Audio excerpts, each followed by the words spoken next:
এক নম্বর দাবি হচ্ছে যে বিতর্কিত ক্রাফট ইন্সট্রাক্টরদের নিয়োগ বাতিল করতে হবে। 2021 সালের বিতর্কিত নিয়োগপ্রাপ্ত সকল ক্রাফট ইন্সট্রাক্টরদেরকে কারিগরি শিক্ষা অধিদপ্তর এবং সংশ্লিষ্ট সকল প্রতিষ্ঠান থেকে নিয়োগ বাতিল করতে হবে এবং তাদের যথাযথ সময়ে অপসারণ করতে হবে। আমাদের 2 নম্বর দাবি হচ্ছে যে ডিপ্লোমা ইঞ্জিনিয়ারিং কোর্সের সময় বৃদ্ধি করতে হবে। ডিপ্লোমা ইঞ্জিনিয়ারিং কোর্সের 4 বছর মেয়াদ করতে হবে এবং প্রতিটি সেমিস্টার পূর্ণাঙ্গ 6 মাসের নিশ্চয়তা প্রদান করতে হবে।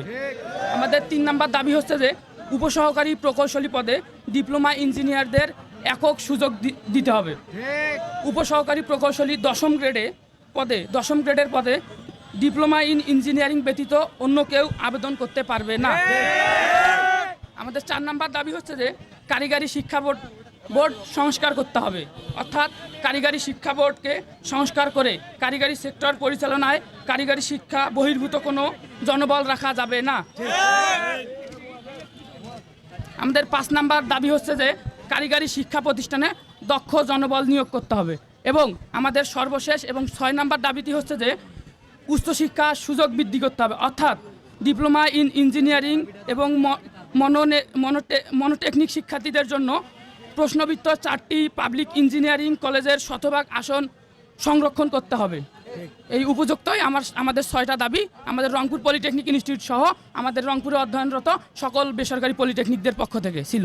যে ক্রাফট ইনস্ট্রাক্টর পদে যিনারা আছেন এরা এখানে থাকা অযৌক্তিক বিষয়, যেখানে ক্রাফট ইনস্ট্রাক্টর থাকার কোনো প্রশ্নই আসে না, সেখানে আবার এদেরকে রিড করে পদোন্নতি দেওয়া হচ্ছে, যেটা আমরা একেবারে অবৈধ হিসাবে গণ্য করি এবং এটা আমরা মানব না। এবং আমাদের দাবি হচ্ছে যতক্ষণ পর্যন্ত না রিট থেকে এই আন্দোলন এই রিট যেটা করা হয়েছে এটা বাতিল করা হবে ততক্ষণ পর্যন্ত আমাদের আন্দোলন অব্যাহত থাকবে। আমরা রাজপথ কখনো ছাড়বো না এবং এই রাজপথ থেকে আমরা পিছু হাঁটবো না। আমাদের দাবি যদি না আদায় হয়, হলে আমরা এখানে রক্ত দিতে প্রস্তুত আছি, কারণ এটা আমাদের অস্তিত্বের লড়াই, এটা আমাদের ঠিকানার লড়াই, এটাতে আমরা সবাই বেগবান থাকবো, কেউ কোনোদিন পিছু হাঁটবো না। Not only Rangpur polytechnic, not only Rangpur, এটা সারা বাংলাদেশের একটা চ্যালেঞ্জ। এসএসসি পাস করে আসি ওরা চাকরি পাচ্ছে, আমরা যে ডিপ্লোমা আমরা পাস করতেছি আমরা চাকরি পাবো না কেন? আমরা যে যতগুলো প্র্যাকটিক্যাল, যতগুলো অ্যাসাইনমেন্ট লিখতেছি, যতগুলো ল্যাব ক্লাস করতেছি, ওরা কি একটাও করছে? আমরা এতগুলো করছি করেও আমরা চাকরি পাবো না, ওরা 8 থেকে 10 পর্যন্ত আসি চাকরি পাবে কেন? আমাদের তো আঙ্গুলের সামনেও আসতে পারবে না।